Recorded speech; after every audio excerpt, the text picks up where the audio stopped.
Well, the politics of 2012 are going to be dominated by very, very grim economic statistics and a potential implosion of the Eurozone. I mean, it may well be that in 2012 we witness economic events that make the 2008 crash look like a tea party. So it's quite possible that it could be a year of high drama as well as deep gloom. I think that the coalition parties will be desperate to keep on an even keel. What they need to do now is demonstrate competence. They're not going to reach their original target, which was to wipe out the structural deficit by the end of the Parliament. That's not going to happen. So their task is to show that they're more competent, more trustworthy than Labour. Labour's task is to surmount the real problem they have with economic credibility, which is difficult because they don't internally believe they've done anything wrong.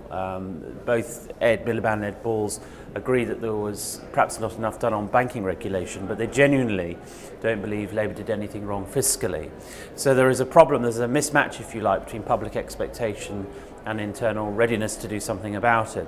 Lib Dems are the most interesting party in some respects because they are obviously divided between those who think that the coalition is bad for the third party and those who believe that getting back into government was a huge prize and one worth preserving. So I think you'll see the divisions not only within the coalition but also within the Liberal Democrat Party, between those who are in the cabinet want to stay there, are also looking potentially at staying in government beyond the next election. I mean, I think there's a real move in the Liberal Democrat Party to remain the party of power, and talking to senior figures in the Labour Party, seeing whether that might be possible.